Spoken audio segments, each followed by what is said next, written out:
Welcome to PolyCast, a Civilization podcast focused on game strategy. Dan Q. Makalua. The Me and Team. Mad Jin. With guest co-host The Alpha Shard. And the button has been pressed, and I'll do the tweeting and all that fun stuff.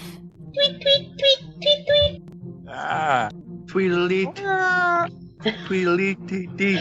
Well, we're going to sing Rockin' Robin? All right. No, we're not. Very. Aww. That's what Mackie wanted. Yeah. No, that's what Mackie wanted. Fact. Oh, I facted it. Oh, God. sorry, Mackie. Fail. Do not make me come up to Canada and fact you. Okay. Mission Ontario, go, go, go. Yeah, that's right. Welcome to episode 256 with me as usual, Dan Q. That's hot. So's the weather. Well, yes, it is Texas, and it's also humid. Ugh. Imagine. I'm melting. No, you're not. You're in Canada. It doesn't get hot enough to melt there. It's over 30 degrees right now. Celsius. What? What the hell is going on in Canada? No, hell is going on in Canada. That's the problem. Florida's just as moist as Texas. No, it's not, Phil. It's moister. That's true. Alpha Shard. Coming to you with no background noise. Dun dun dun, miracle. Only because Deidre's not in the room. Right. You're tempting fate. Yeah, oh, yeah. The only occasional negative I have read in terms of game press with regards to Civilization 6, and of course this is more common for general gaming sites than PC-specific gaming sites. You see where I'm going here. Mhm. So unfortunately, Civ 6 is only available for the PC. Aww. Unfortunately.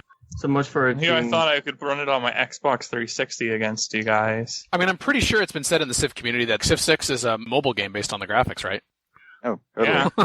It's not. I do see that a lot on the forums, so... Well, I mean, I guess you could have your computer in your car. Then it's a mobile game, yes. Put it on a laptop. Yeah. There you go. That'll be purple. That's, yeah, sort of mobile. You certainly are moving as you're playing it then. So they're right. Oh no, it's a PC game. Too bad. People are excited, understandably, because there's a new Civilization title, and they know we're talking about it. And we typically see a surge in listeners when we start talking about the new Civilization, which means as soon as Civ 6 is released, we'll have to talk about Civilization 7. Because Civ 6 will be so yesterday, the day after it's released. Of course. The buzzing. When Civ 6 comes out, we will be talking about how Civ 5 is so much better for at least 2 years before we realize we stop playing Civ 5. I wonder Yeah, about that. Somebody will make that comment, I'm sure. Someone will, but... Nah. Well, Let's No, hope it's I not don't- like the Civ 4, Civ 5 transition. Yeah. I don't know. Civ 2 was better than Civ 1. Civ 4 was better than Civ 3. Does that mean Civ 6 will be better than Civ 5? I think so. I mean, that's what I'm hoping, and it kind of looks like to me, at least. Yeah, because, I mean, the odd number version doesn't exactly work the same. Because Civ Right. 3 was not better than Civ 2. Civ 5, questionable about whether or not you believe it's better than Civ 4. obligatory reference to Star Trek movie number patterns here. Oh, dear. There are some parallels there. Yep. That Well, it's a didn't little less count last clear cut time. between 4 and 5 because there are some things that 5 just did better. And then there's some things that they really fell off with, too. So, like, it's hard to definitively say, okay, this one's Yeah. necessarily better. That's why you go the other way. 2 is definitely better than 1. 4 Yeah. was definitely better than 3. Oh, Yeah. So will 6 follow the pattern where 6 is definitely better than 5? Yeah, definitely. Definitely better. thanks, Rain Man.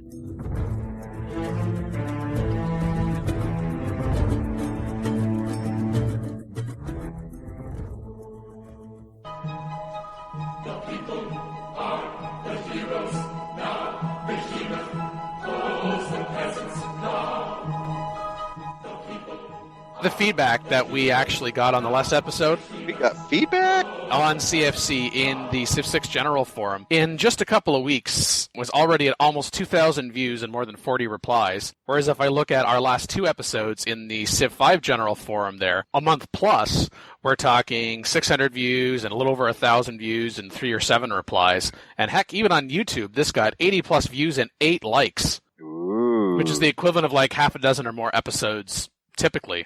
So obviously we were talking about things that people wanted us to talk about. Dexter said, great episode. Love the discussion on support units. Defiant Mars. Further, I like that you all brought up naval units in the unit discussion. I feel the naval aspects of Civ games seem to be second fiddle to land gameplay, which I understand, but at the same time, I don't want aquatic gameplay to be an afterthought. It's still too early to tell how anything will actually work. Ryak agrees with Mad Jin when it comes to army stacking. If you combine units to armies, then why wouldn't you just build as many armies as you'd have units and still fill up the map? That sounds like this could become a lot of extra micromanagement without solving the initial problem, if not done correctly. Whereas Akin says, the problem really isn't 1 unit per tile versus 2 units per tile. The problem is clogging choke points, moving units around, and the range versus melee balance. And I said in response in part that certainly we would like to know some more information with regards to maps in Civilization 6. Are they larger, for instance, that we have been asking for so that there is more of a spread? Although someone could just say, yay, larger maps, so more armies to fill up the map on. Well, Hey, what- with the 64-bit thing, it's probably going to be large 1K, maps. 1K versus 1 by 1K. There you go. That's what we're going to do. 1K by 1K. Sweet. Only a tenfold increase. Whatever. Slow says, I found it interesting that you never brought up the appearance of what we have seen so far. The forums are full of opinions on that subject. My response to that was, are you talking about the art style? Where I just said some people have some comments on the appearance, and Mackey's comment was, effectively, why are people making a big deal about it? So we acknowledged it, but we didn't go on and on about it because it's early days, and it was 3 screenshots. And a teaser trailer, yeah, not much. Yeah. And to point out, I guess since we're on that subject, with the gameplay video that came out, you can see that the screenshots, which we already acknowledged were faked up just so that they could show off some stuff, which is what they usually do. The screenshots were so very, very, very bright as compared to the actual videos of what people were posting this week. It wasn't nearly as saturated as the 3 initial screenshots. So, again, people freaked out over minimalist stuff, and then new stuff comes out. And Yeah, it doesn't matter if it's the Civilization community, gaming community, or just communities in general. There will be knee-jerk reactions to what you see. We do extremes very well as a species. Yay us! Lucky Strike NQ on YouTube says, have you thought about how no formal war declarations can partly solve how easy it now is to stealing workers from city-states, if we still have workers? And of course, we know, as we're going to be talking about, that apparently we do not. But anyway, now I guess city-states will be more alarmed when other units approach. Meeting other civs will also feel more tense, especially for multiplayer, since my guess is the artificial intelligence will be programmed not to cause too many problems for the player early exploration age. I'm not certain where you got this guess from, if for no other than just hopeful thinking, wishful thinking, but how no formal war declarations can partly solve things. I don't know about that. I think it would help in the fact that, like, the city-state would not completely ignore the presence of your unit as it approaches their worker. So you'd have to do the usual chain worker stealing technique where you hide out of sight and then you take the worker, and then you hide out of sight and you take the worker again. So it's slightly harder in that you have to micromanage your worker theft, maybe. Maybe that's what he's going for.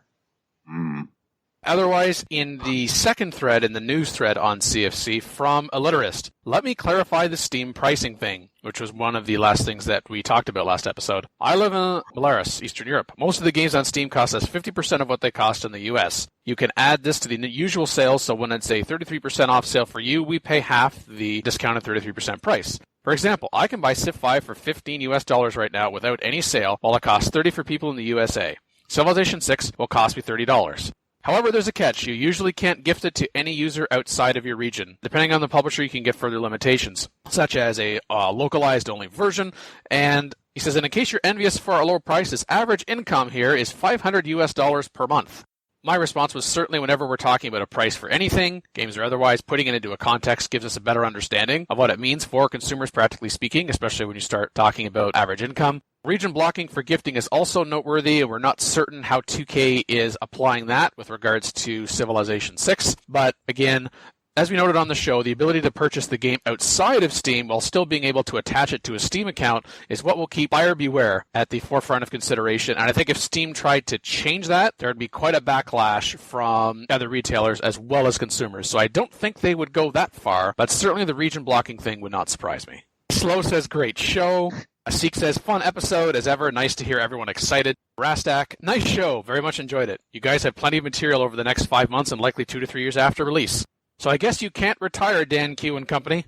Well, Who knows? we can, but Nope, we can't. I know, Phil, you just had to bring in the whole collective bargaining and the 10% raise that I give everybody at least year over year. It was Games we collectively must cover. bargained. That's public knowledge, obviously. But as I pointed out in the threads, you guys realize your benefits are all gone, right? I whittled those away. There's none left. Oh, We had benefits in the first place. He sold the I pension always plan. thought there was quotations on those benefits. You see, you didn't even realize you had them until they're gone. It's too late, Mackie. It's too late. Okay. Episode title: Mackie is not impressed by your shenanigans. Oh, well, Westwall will listen to anything involving Makalua, according to him, in response to episode 255. So. Well, how appropriate. And Defiant Mars, last but not least, says, great show, PolyCast. I look forward to hearing your future discussions as we get more info. Oh, speaking of more information. Too Yeah. much information. What's the TMI and TMIT?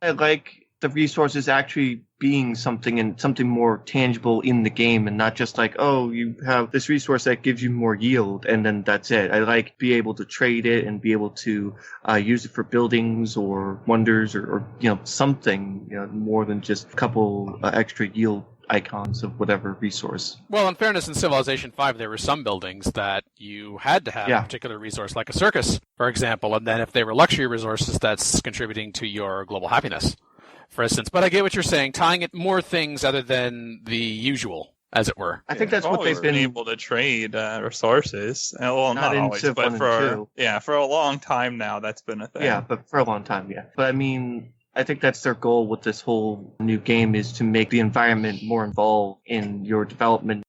Let's talk historical agendas for giggles. As was talked about, at least in a couple of the interviews, post-press being able to play the game for a little bit, all the AIs now have an agenda item. They have a primary one, which basically they'll keep all the time, and then they'll have a random hidden one. So these are on top of the usual AI stuff, and it gives them some more focus, or at least according to the dev. Teddy Roosevelt does not like people being aggressive on his continent. And one assumes that, say, you attack a city-state sitting on his continent, quote-unquote, then he'll come attack you. And I think in one of the posts on the press thing was how one person got attacked by Egypt because they were, quote-unquote, weak and did not have a strong enough military. And then Roosevelt popped in and started attacking Egypt because that person was on Roosevelt's continent. I feel like it's kind of been a thing for a while where you get declared on if you're weak, but Well, apparently Cleo. yeah, Cleo is specifically doing it, I guess. Yes, Cleo is the leader of Egypt. Mm-hmm.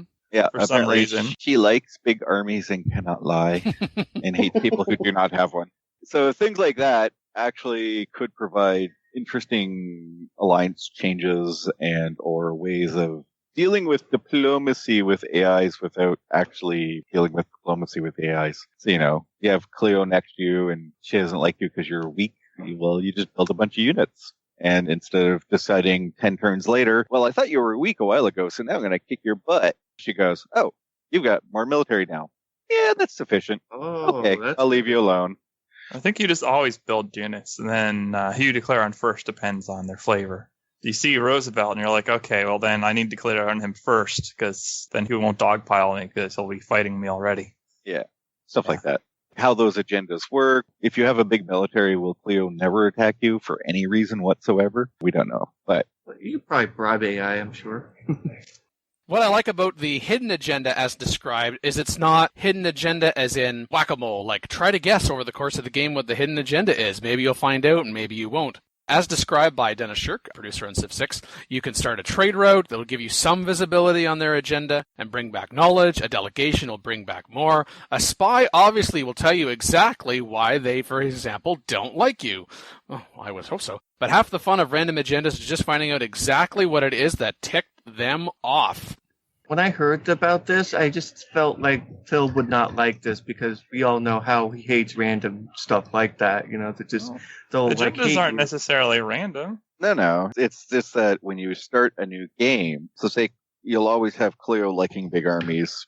Right. But maybe she'll like people with religion in the next one as a random agenda, or after that, maybe she likes people to make big cities or expand or whatever as the random agenda item. Yeah. So I don't know why you would think that would bother me. Yeah, Shirk specifically mentions industry, culture, science, and if you have more wonders than them, and they want the wonders. Wow, especially with that last one, I'm thinking that that's not new, so to speak. It's more formalized, in other words, that it can be, as Matt said, you start a new game, and Cleo is a fan of industry, fan of culture, they're a science district. Yeah, so they're not going to be static across games. And eventually doing normal diplomacy type thing, and then you'll know how to keep them happy. Or what'll tick them off to get them to declare war on you, and they can be the warmonger. Yeah, and I'm guessing maybe they might be biased towards certain agendas, but you can't be 100% certain every game. Like Monty may mostly hate your face, but sometimes me go, that's a nice art district, dude. I do like how the American Civ, all their aspects, the leader, historical agenda, the unique units, and the building kind of seem to go together. I know Dan hates the word synergy, but they fit a theme, I guess. They hit a confluence of synergetic energy. Oh, God. You have the Rough Rider unit, the big stick policy. Plane, I think, is maybe comparable to his time. I'm not absolutely certain. I think the film studio probably came after him, though. But it did seem to... Yeah, it's the usual. There's going to be something in there related to the leader, but otherwise they'll pick and choose stuff from across the historical time frame. Yeah. Imagine mentioned diplomacy, what I picked up from new information from, as Matt also referenced, the many articles over the past week from many sources that had a chance to travel to 2K and play for an hour, 60 turns worth, of a game of Civilization 6. When you first encounter a new Civ, you can invite them to visit your capital, uncovering the map around your home city for them, and generating good diplomatic vibes in return. You have to be invited to their capital to uncover it on your map. It's not a two-way street. What? Well, I'm sure you could also just stumble upon your capital through exploration, but as the person on IGN said, Dan Stapleton, it's nice to have a new decision to make when first encountering someone on the map, other than declaring war or saying, okay, bye. Yeah.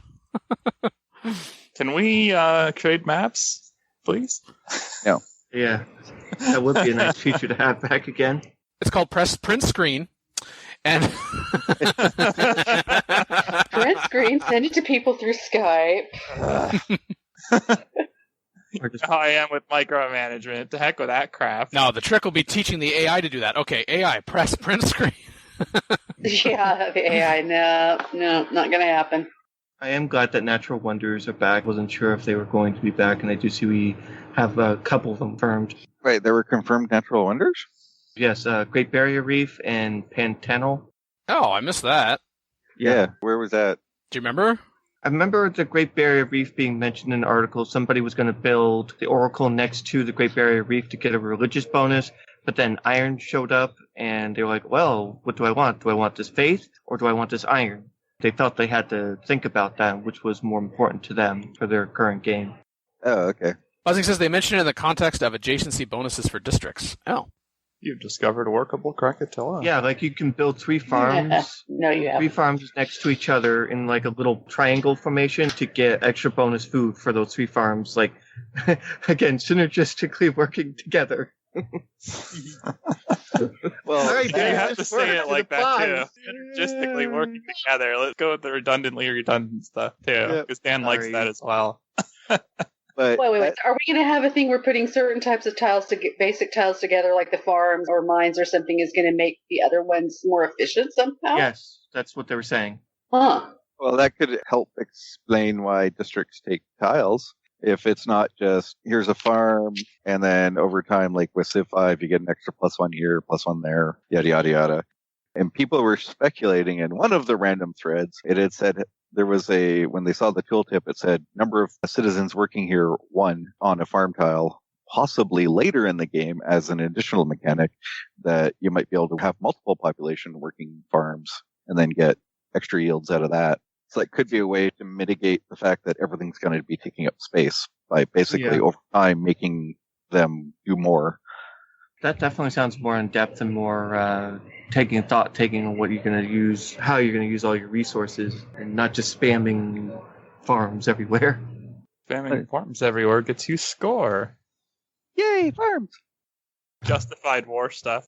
I'm curious how that's going to look and how much of an impact it has on diplomacy. Well, the basic sketch of diplomacy, according to Ed Beach, in one of the older interviews, was similar to how Teddy Roosevelt kind of took the thought line, which was, in the ancient times, there was no justification, so you just did it. Basically, the historical aspect. Over time, people got a little bit more legalistic about wars and borders and access and stuff like that. And over the march of time throughout history, it became harder and harder and harder to justify wars without having some sort of reason for it. So it could be similar to that if he's going with that. Whereas, you wouldn't need CBs or to justify, say, back in the ancient era. You just hit a button, declare war. No one will care because, well, it's war. I'm wondering, nations have different flavors in terms of caring about that for longer periods, or how bad a hit it is, that kind of thing. Yeah, are we going to have the constant all game, you declared war back in the ancient age, I hate you? Yeah. Also, is it going to influence the willingness for peace and what you can ask for in peace? Because that's something where the AI has always been a little iffy, including Civ 5, but long before Civ 5 as well. It's like, hey, we don't care that you've killed us 50 to 1. We have more units, so we don't want to give you crap. Yep. Well, I mean, if there's a CB system, at least even remotely in flavor to, say, EU4 or whatever, where you say, I'm declaring war for this. And in Civ mechanics, that could be I'm declaring war because the city's too close to me. So this city is my target. So you go, you take the city, or you fail to take the city, and that's it. At that point, the AI would know if you took the city, then that war is basically done. Unless, of course, they want to take it back. But it's not oh my god, we declared war, and therefore we have to stay at war forever. That would, yes, still suck. But if they add that, okay, who owns the war goal sort of plan, and how long until the AI has to just basically say, okay, screw it, we're done. It's really a question of nuance in there on how they actually design the CVs and whether or not the AI will follow them. Or can you force a player to follow the CVs? That actually, I think, will be harder. That can get annoying fast. That can get really annoying. Yes, but if over time, say, you use a CB because they settled too close to you. So you went and you burned down their city. And then you decided to stay at war because they have all sorts of nice, wondrous stuff over there. Oh, okay. I guess it's the difference between, them forcing you to make peace in that scenario versus just being okay, if you keep going in this scenario, you're going to piss everybody off. Yeah, so it could be a situation where you have your CB, and I think actually in the one thread people talked about, so maybe there's more meaningful alliance, including those with city-states. So an attacking civilization which attacked your ally should be justified.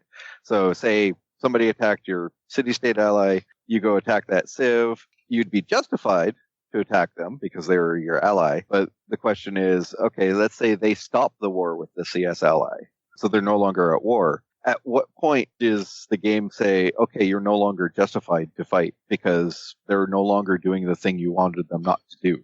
Does that actually increase warmonger penalties or whatever they're using versus letting you just go, well, you're already at war because you did this, so we'll just let that go until the end of the war? And there's also, even if they don't declare peace, but they don't do anything more to you, then what is justification in terms of a response? Is that taking a city? Is that taking multiple cities? Does it depend on where the city is located? Is there going to be a difference if you take a city versus burning a city, for example? Yeah, at what point does it become the equal and opposite reaction has been exceeded now, and now it's over the top? Because I've just got flashes. I know on our Turncast cooperative games when an AI has been wiped out, and then there are all these city-state allies, and there was the change in the mechanic where actually you're still at war with the city-states. Some people are like, Dan, what are you doing? Well, I'm taking out the rest of these city-states. I'm capturing them. But the AI that they were allied with is gone. I'm like, yeah, I know, but they're paying for it. And the question is, would the game then decide, for example, okay, you shouldn't be going after and trying to wipe out the rest of the city-state now because their ally is gone, or the civilization that is allied with them, they have been sufficiently smacked down. So now you've gone from reacting, and is the game going to take that into account? Big questions, big questions. Yep. And very similarly, let's say you get a CB on Genghis for whatever reason, but he's got 10 CS allies all near you, and your CB is all about something on Genghis's city or specific. If you go and attack all those city-states and don't go anywhere near Genghis, is it still justified? Or are they going to call shenanigans and go, excuse you, I thought you were after the Mongols. Yeah. Those city-states could be a serious influence on your ability to beat the Mongols, especially if they make them stronger. Yep. But you'd have to argue that with an AI. Well, that's the thing. How are you going to argue that with an AI? Yeah. And how is an AI going to figure out whether that argument's good or not? Well, yeah, but this is where you run into design issues. Oh, of course. Right? Like, Yep. doing a justified war, nations are opposing your justified war to a degree that you cannot do it. And if you fight them, you're penalized for it. So now you're not justified after all. That's where the trouble starts to come in. And then could it also be that some AIs think it is justified and other ones don't think it's justified? And so then there's actually conflict between them because, hey, you think that this is justified, we don't. And then maybe they turn around and start fighting each other. Yeah, I mean, that would be great, but I just... there's concerns of how this will work in practice. Oh, yeah, At of least. course. There's more nuances in there than a very simplified system would be able to take care of. Absolutely. Buzzing says, it sounded like early on it was about starting the war, and that if you had a reason like denouncing a while ago, you could declare war with limited diplomatic, i.e. warmonger penalty. Well, if it's a denounce thing, then everybody's going to be denounced all the time. Yeah. Oh, God, chain announcements. Actually, that doesn't sound uncommon from Civilization 5 upon initial release, to be honest. Yeah. More of the same. The more things change. I denounce you. No, I denounce them. No, I wanted to denounce them. I denounce that you denounce. Yep. Yeah, that's about where it would go. In the IGN thread, Seek posted from the Game Revolution article, and I quote, "One of the most apparent changes is that global happiness no longer exists. Yay! Instead, each city has its own local happiness measured as a list of amenities, satisfying these amenities by gathering luxuries, producing great people, and accumulating other bonuses for civics, entertainment, and religion will provide benefits to city population growth and production. As a result, you can no longer have one city's positive happiness offset another city's negative happiness, so you'll need to be more precise with where you choose to found a city using a settler and not just eating up territory for the sake of expansion." See, that follows into that limiter of ICS versus not. Mm-hmm. You can't generate happiness one place and make it be beneficial in those little crappy places. Yes. But the more important line in this that no one in this thread bothered to even read, let alone discuss, the amenity rating also decreases with war weariness and bankruptcy as a penalty for being too much of a warmonger or a spender. That is the first time I've seen anybody mention war weariness. Ooh. Wasn't in... That's true. That's It's true. not in Civ 5. And Oh, bankruptcy- God. And Not also again. bankruptcy. Bankruptcy. What? Uh-oh. Yeah. War We're all in weariness and trouble. bankruptcy. Those Well, two words were in there, and no one mentioned a freaking thing about it. Well, we don't have to worry about bankruptcy. It just takes beakers away from our science, right? We're good. Yeah, maybe. No, you can Not get units anymore. deleted in Civ 5. You have to be like really egregious about it, but you can do that. It's like negative 50, I think. Yeah. For units. Or if you if your science and your gold income together can't cover Yes. your units, I'm pretty sure it deletes them then Yep. too. Yep. That's perfectly reasonable. I'm just saying that actually can happen already. But yeah, war weariness, those of us who've played in the past are definitely acquainted with the concept at least. We just had a muscle twitch we didn't want to twitch. Yeah, well, yeah, that may well be. And I'm sure DDAI will get to ignore it again. Yeah, or something. But again, war weariness could be tied to CBs. Ah, that's true. Like, you've met your goal. Your people no longer Yeah. want you to continue fighting. Yeah. Call for peace. Let's hope this game's AI doesn't ignore that too. Yep. Yeah. I called for peace. They wouldn't give me all their stuff, so the war continues. Yay! Yes. Now, what generates war weariness, what it does, other than affect amenities, probably. Like, can you make an individual city so unhappy it generates rebels itself? Because, I mean, at least in Civ 5, there was rebels if you got too unhappy. But since it was global, it just kind of showed up random places and stuff. Whoa. But now that each city has its own happiness, could you individually force a city to go very unhappy? Oh my gosh. And generate rebels? I'm getting worst case scenarios in my mind that I don't want to think about. No. And because you can pillage more stuff, could you go pillage the person's luxuries during a war and their districts and make them so unhappy because of your pillaging that they get mass rebels and then not even have to fight? Well, maybe. Pillage parties are fun anyway. I love pillage parties. You like walk up to somebody's roads and cut them, and then you take out all their luxuries and watch the fun. Yeah. Phil's every Tuesday night. Yeah. It's a pillage party. On and Tuesdays, we everybody's pillage. invited. Oh, and there's a thought. Do people get more war weary if you get pillaged? You would have to hope so, but no.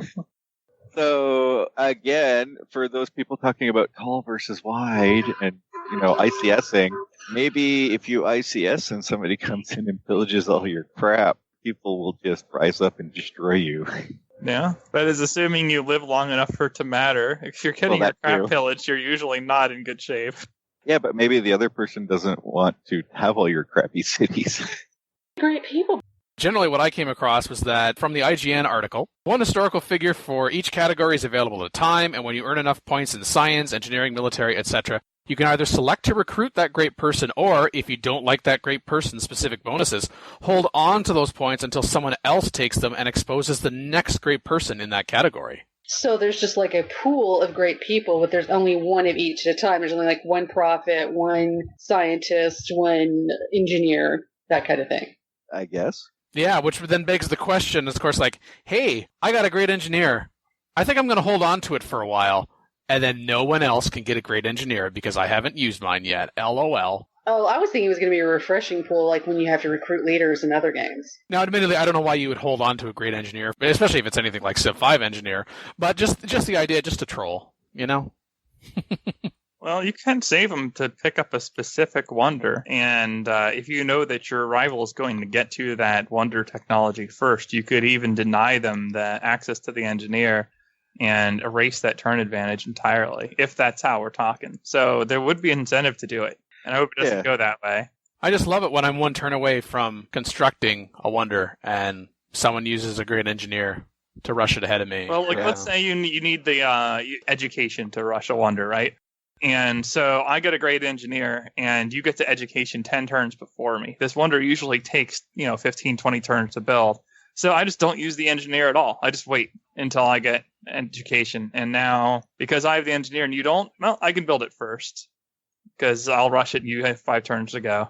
Yeah, that's normal. Yeah. Or somebody gets the great prophet, doesn't found a religion, and sits on it. Yeah, we like religion in this game. Mackie is not describing herself because Mackie will found a holy site instead. Yeah, exactly. I'll actually use it. You'll use it. You just will misclick. Not optimally, but I'll use yeah, it. Exactly. Yeah, as Dale Johnson said in the chat, it does sort of sound like colonization's founding father system. Oh, yeah, because there was something in there about them having extra other bonuses. Yeah, so it could be that, say, the very, very, very first great scientist on the list, say, gives you a boost to, I don't know, ancient era texts. So you get him and you use him and you get a cheaper ancient era text or whatever. But let's say you're already into classical by the time you get up to that great scientist. And you go, do I really need ancient era tech boost? Because I'm already classical. Maybe you go, okay, I don't want this guy. Somebody else can have him. And I'll keep my points. And then you wait for the next one. Or maybe there's a great artist that pops that gives a bunch of art. You don't care about art. And you want something else. Yeah. You want music or writing, if they keep the same sort of deal. And then you go, I already have enough art. I need music, so I'll wait. But the big thing about it is that it's now seemingly a more global system. Not everybody has their own shot at getting 10 great scientists Yeah. to plant and bomb. Dang. Making people great again. That's what we're doing. And in a way, actually, I think that system does sort of great people great again, because Civ 5 basically turned the great people system into PES. You just pop as much PES as you can. Oh. And they weren't really that great. Yeah, you rush by him with faith and you tech up quickly. It's such a good model. Ooh, or maybe you get the great profit that comes with some extra missionaries to spread your religion faster. Oh, yeah, that's true. Ooh. So what you're saying, Mackie, is that the great prophet reproduces. Oh, well, some religions, maybe that's the way it works. Spawns more overlords. It has been mentioned in passing, but let's talk about it specifically now. Workers, or rather lack thereof. Workers are gone. Bye-bye. And so is their automation. And so is their automation. We now have a builder. The idea with a builder is it is a consumable unit with 3 charges you can use to construct improvements. So you use them up to improve specific things or keep them around in case a new resource pops up. These improvements are completed in a turn. Yay! Whoa. Nice. Game Crate played as China, and in playing as China, discovered that Chinese have 1 extra charge, so they get 4 rather than 3, and can also be used to partially rush the construction of a wonder. Hello! Okay, you could say it is a worker, but it is a consumable worker now, and they've changed it to builder. But I think it's good that they've changed the name from worker to builder. So just at a glance, for those of us that are familiar with workers in Civ, where right away it's like, okay. So we don't get confused. Yeah, it's like, wait, why is it called a builder now? Oh, Imagine mentioned the removal of automate on builders, and in the IGN article, Beach, and we mentioned Ed Beach before, our lead designer on Civilization 6, has some strong words about the feature, according to Dan Stapleton. Beach says, to some extent, automation is a sign that your game design is weak. Weak! Weak. Ed Beach calls out the industry. Oh, you just called him. That's a pretty big call out to a lot of previous Civs. Yeah. Hitting the automate button and then not looking at that unit, there are no interesting decisions at all there. However, from the article, it is true that Beach conceded that some automation can be a good thing, especially when it comes to exploring all the corners of the ocean. So, Auto Explore was absent from my version of the demo, according to IGN's Dan Stapleton, but will be in the final version. So, okay, it's not that automate units is gone, it's just not automate on the builder, aka the worker replacement. The thing is, if you're not China, but you capture a Chinese worker... Do they still have 4? Yeah, do they still have 4 and that ability to rush? If so, I know what Civ I want to play against if I'm not playing that Civ, and they better protect their builders. Probably doesn't work that way, because we know what it's like to... On most difficulty levels in Civ 5, hey, I captured a settler. Oh, now it's a worker. No, I want it to be a settler. No, why did you take that ability away from me? Oh. Yep. Also, Giant Mars threw out there, pretty sure that the Chinese leader's agenda is inclined to build wonders and gets mad if you compete for wonders. Which, given that they get builders with extra charges that can spam wonders a bit faster than everybody else, kind of makes sense that they might have an agenda item related to building them. Negative diplomacy. You're trying to win the game in a similar fashion to them. Ah! Yeah. Yep. Okay, in the list of things people actually seem to like out of this latest new... Wait, I'm sorry, people like things? Isn't it just varying degrees of angst? One mechanic that people all seem to go, that was good. All the other mechanics talked about in the latest press releases, there was always somebody who had to crap in the cornflakes. But government system, governments, civics, social policies, Yes. Mm-hmm. you get all of them. Oh, yeah. We're doing a little mix and matching. Governments are back. Each government gets a unique bonus and also has a certain number of policy slots that the player can put policy cards in. And where do you get those policy slots? Well, there's this thing called civics that you research, and that it's a civics tree, just like the tech tree. Yes, described as a separate parallel tech tree. Yeah. If the tech tree and the civics tree are relatively well balanced and you have both, you could do fun stuff with that by putting stuff in the civics tree, like wonders, and then therefore if somebody wants to tech rush, they might miss out on wonders, or, well, in this case, seems like governments would definitely be in there, and of course all the policies would be in their civics tree. But there could be mechanics for the game in the civics tree that are not in the tech tree, and vice versa, and there could be overlap. Maybe culture will now be king instead of tech. But culture funding doesn't have the same ring to it. Yeah. But anyways, they found some examples, just a first set of governments, which they assume will have more later as the game goes on, because it would be weird if it just stayed the same. Yeah. Governments are broken down into slot types. So you have military, economic, diplomatic, and wildcard. So the classical republic has no military bonuses, but it does get 2 economic slots, 1 diplo slot and 1 wildcard slot. Beside that is the oligarchy that gets higher city yields in city center and faster wonder production. It has one military slot, one economic, one diplomatic, and one wild card. And of course, then you get Autocracy, which has stronger melee strength and faster combat experience, with two military slots, one economic slot, and one question mark, because the person in Supremacy King wrote this down and didn't know if it was diplomatic or wild card, so it's question mark. I assume that there's one more in there somewhere, so that it's not worse, and it's probably a wild card. So yes, your initial set of governments gives you different choices based on what you're doing, and then you slot things in. Yeah, I saw some other examples of cards such as plus 5% wonder production, plus 10% damage against barbarians, plus 5 attack rating boost against barbarians, or a plus 1 additional production on top of all cities or increased income from trade routes. And every time you unlock a new set of these cards through research, which happened fairly frequently in the early game, again, according to IGN's Dan Sableton, you can swap out any of your cards for free without paying the gold it would cost to swap at will. Aha. Swappable cards. Mm-hmm.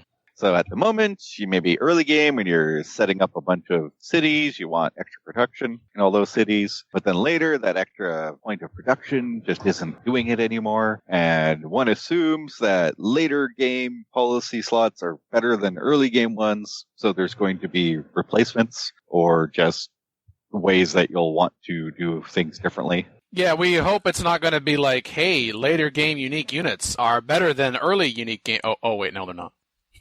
Yeah. But more importantly, being a wildcard slot, apparently you can slap anything into the wildcard slot. Hence the name. So apparently, yeah, even if you're a classical republic with no military slots, you can throw, say, a military card in the wildcard slot. Or So you can be wrong. Yeah, or an extra economic slot and go like total economy. But then you'd have no military bonuses. And therefore, somebody who went full on autocracy might be able to build bigger, stronger, more powerful military and just take your republic over because you ignored your military. That sounds like almost any Civ game ever. Yeah. So I guess the question is, how much will it cost to swap slots? And how much money can you expect to be making? Yeah. At that time in the game as well? What's reasonable to say this is how much income you're making, this is how much is sitting in the bank? How much of that is it going to really cost you? Because that's important, not just an absolute value. Well, it's also, say you're doing mass settler spam and there's a settler card that lets you spam settlers faster. And then, you're researching some civic, but it's going to be another 8 turns because you have no culture because you didn't build theaters or whatever. How much will it cost to switch? So that, okay, now I'm done spamming settlers, maybe I want to spam something else. Oh, yeah, I could see someone microing this if they have enough money. It's like, okay, here's a card that allows me to produce settlers more quickly. Oh, okay, and so then as soon as that's done in 3 or 4 turns, I'm going to swap it to something else. And then another 3 or 4 turns, I'm going to swap it again. I just keep paying the gold if I decide that it's advantageous to me. I mean, if you want to do that, go for it. Yep. And then the question is, can you swap governments? If you pick one, can you switch to another one? And what does that cost? Oh, and speaking of cost, Dale Johnson, will they bring back anarchy when changing cards? Is yet another question I don't believe has been directly answered yet. No, I haven't seen anything about that yet. Just the gold cost, but that doesn't mean that's the only cost involved. So there's going to be quote-unquote anarchy. It'd probably be more if you're changing governments, not individual policies. Oh, probably there. That's probably the distinction they'll make, yeah. That makes sense. But yes, what happens if you swap governments? Say you're running classical republic going full on econ, then your neighbor decides to come bother you, so you switch to autocracy. What happens? And maybe you make them go away, and then you want to switch back to republic. And then they come back. Yeah. Can you flip back and forth between governments? Yeah. Off That'd be funny. Without people complaining. PP asks, did you discuss how movement points are assessed with moving into tiles? I.e., you can only move a hill with 2 points left, forest hills with 3 implications. Ah, yes. Oh, yeah. Yes. So, yeah, apparently movement is flipped on its head. Instead of having 1 point left on that scout and then moving on to that hill with forest, you can't do that anymore. You need the actual movement points required to go into that hex. Or, I assume, all. Because, not everybody's a horse unit. Of course, I read that and I think, wow, that's going to be annoying to start with, but we'll adapt. Oh, the AI. Yeah, the AI. For AI. Probably has implications for river crossings. Combat's going to be Ooh. a huge implication on that. Yeah. Yes. Mm-hmm. You go chasing somebody and they pop up onto a hill, and then you can't attack them. You can't get up onto that hill. Because whoops. Yeah, that's pretty hefty implications. You'll have to plan out your movement, obviously. Although you always kind of did, I think, but you'll probably take more special care and attention to it, hopefully. Will it matter for cities? Yeah, it might if you're trying to get your shuttler to a special spot. There's like a pillar there, but you don't have enough movement to get onto it.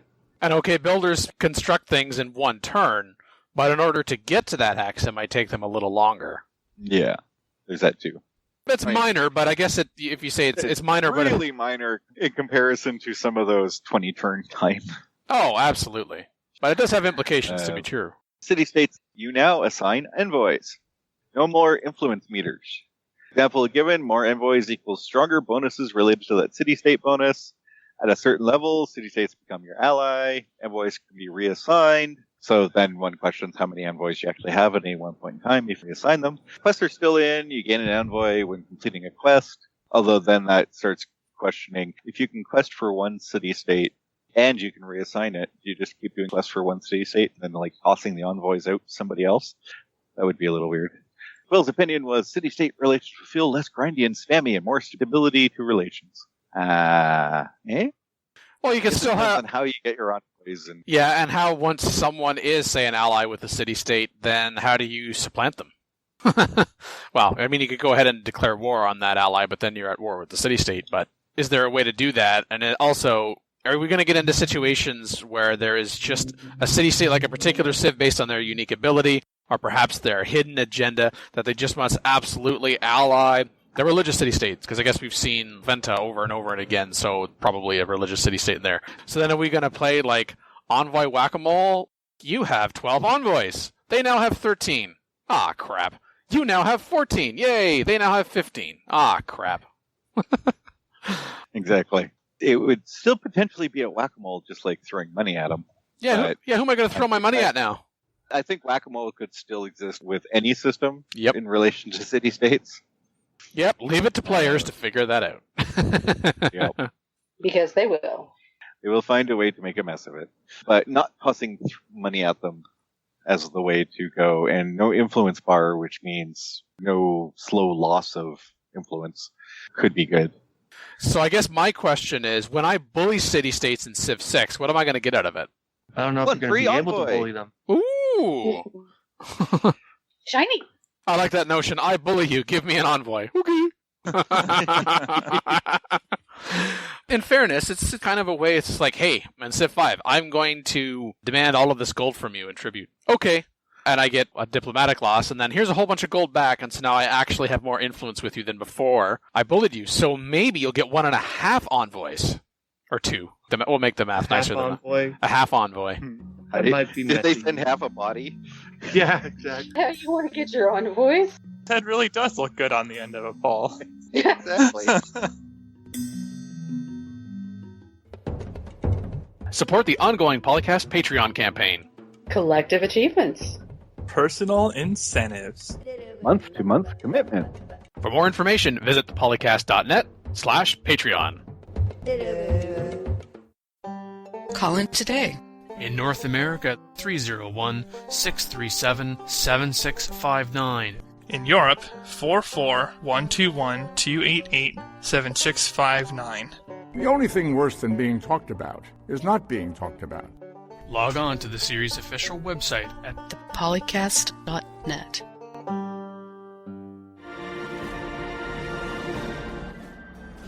Just on combat, from the Game Crate article, Dennis Shirk, again lead producer on Civilization 6, talks about encampment districts. I'm not certain we mentioned those district types before.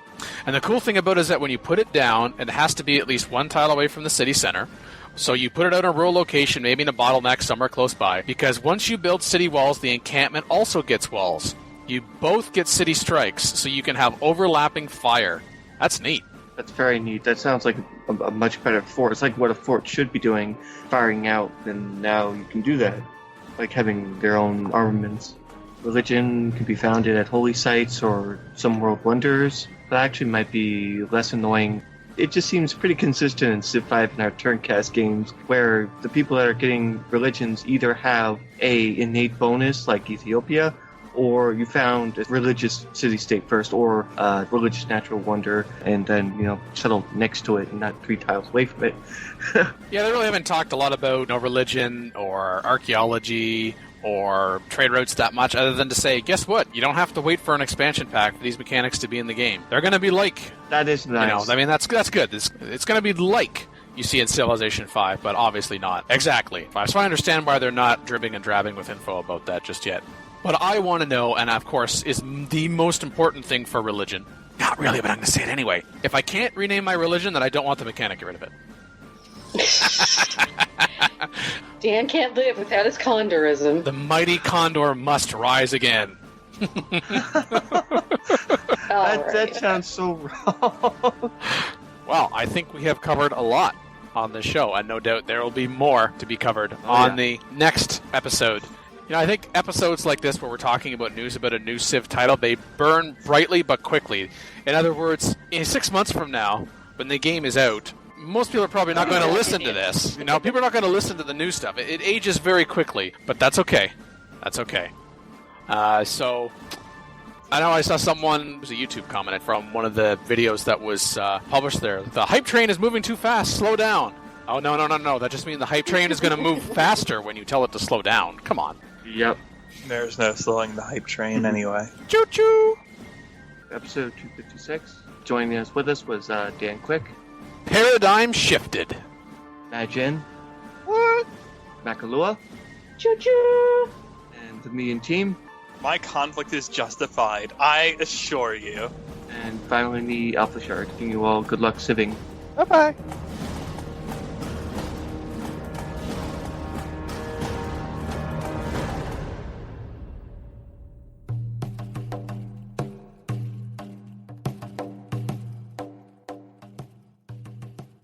How do you guys like the Fog of War looking like a map? Oh yeah, the traditional Fog of War is no more. I saw that in PC Gamer. Something that looks more like a layer of parchment paper which dissolved beautifully as I explored new tiles and reformed itself behind me as I moved on, quote-unquote from PC Gamer. I don't know. I thought it looked nice. It had a kind of sepia look on it. Just don't lag the game with it, and I'm fine with it. Oh, I know. Speaking of spam, Phil, what would you like us to discuss next from Civ 6 news? I don't know what you're talking about. Civilization 6 is this new Civ title, Phil. What do you mean you don't know what you're talking about? Oh, my bad. I thought you were talking about spam. I don't know anything about spam. Well, I knew that's what you meant, but I just had to make out like you were referring to the other. Let's cue Olivia Newton-John. Wait, no, let's not do that. Next topic. Best segue ever, yes. Next topic. People would fish out lucky huts and try to get specific technologies to win the map faster. That's been like a 10-year thing going on now. I wanted astronomy re-roll. Oh, I can just see this conversation now. Hey, I see you and I, we both played 1,000 hours of Civilization 6. Yeah, what do you think of the mid-game? The what? Yeah. That's right, you can rename your units now, like, at will. You don't have to wait for them to get experience. You can just say, okay, you're this now. You're Bob and you're Tom, or whatever. I've renamed this unit your mom! Yeah, that. There you go. Because nobody's done that lately. No. Leading theory on the forums is that if they remove the World Congress, they probably also remove Diplo Victory. Oh. The Diplo Victory did need a major overhaul. Well, either that or Diplomatic Victory is completely different now. One or the other. I was going somewhere with this. Right. Oh, yeah. People are speculating religion might make a victory condition. Yeah, the Apostolic Palace. Well, if it's not Apostolic Palace, then yeah, it could work. Oh, and the other thing was continents have names. Ooh. Continent names. Oh, I like that. Yeah, I mean, have you heard of North America? South America?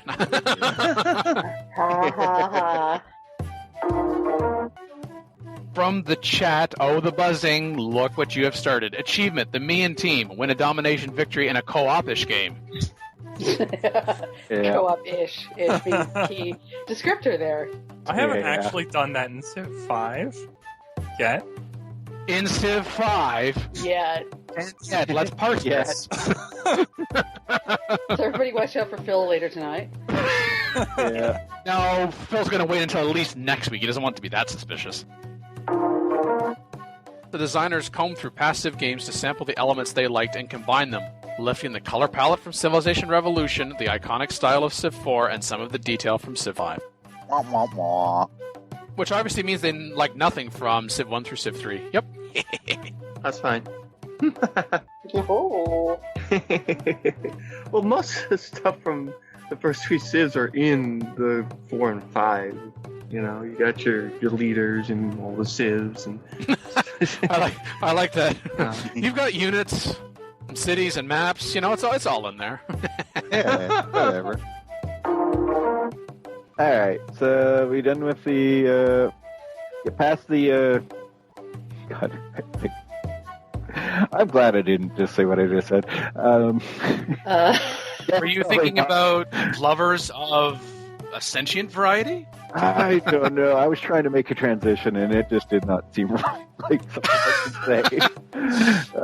Okay, so let's just hard switch over to. No, hard switch. That was not what I wanted to say. Given that you need space now for your cities, I'm pretty sure one-tile islands are not going to be part of the start. yeah, I hope You so won't. too. Although they were never really part of starts anyways in Civ 5. That's good then. I guess they took that out. I know that The happened Dan to Dan special in Civ 4, yeah. Please, Mackie. I have to scroll backwards to look at the top. Do you have to let it linger? Do you have to? Do you have to? Well, the important thing to mention in there is that when the builder runs out of charges, they're dead. Wow. That's the only reason. It's not like, oh, you've run out of charges. Hey, maybe you should go back to the city and get more construction stuff. No. So you can build more. No. You gotta die. You could just. Either way, they're dead. Yeah. Your choice of Hell. terminating their employment. Man, Not where I expected this conversation to go. Yep. No. I find that the holy cities tend to be founded in capitals. That means no one can accidentally raise the holy city and have problems subsequently. What? What did I? No, I don't know what you're talking about, Dan. I know it was just once that you admit to. It was just once. Dale Johnson mentioned since the game tracks continents anyways, it could just make sure each landmass has at least one landing point. So hopefully, yeah, that is written in the code. All right, so our one hex island is in fact a continent. Cool. that's how Civ 4 treated it. If you had an Yeah. island of any kind, it was considered a separate continent without exception. And actually, didn't Same Civ for 5 Civ treat it? 5. Yeah, with Indonesia, right? When you're settling, Yep. Yeah? for the unique luxuries. So, Mackie? Why do you keep throwing me with these things? Because I think that you could catch them. Where was that? Dale Johnson, PolyCast, all Civ 7 speculation all the time. All right, so if Civilization 7 was real time, what do we think about that? Oh my god, no RTS, no. Bad Dan. No RTS. Bad RTS. I really will be able to defeat Dan with a run by. You know, because sometimes you get this either Phil and Magin go off on a thing, or Dan and Phil go off on a thing. And I was like, I'm just gonna sit here and let them. Yeah. No way, you should come in on it too. Well, sometimes I don't have a strong enough of opinion or something to really argue it. So It would be like a three-way then. Three-way discussion. really, Phil. A three-way discussion. I was thinking it. Maggie just thinks her seniority is going to protect her position on the show, I guess. Yes. That's what she does or doesn't do. That's what you get for waking me the up only early woman on the internet. Saturday. Lol, lol, lol, lol, lol. Thank you, Phil. Also, no, Phil. Da da da da da da da da da. La la la la la la. Ra, ra. All aboard. Alrighty then. So, welcome to, or that's the.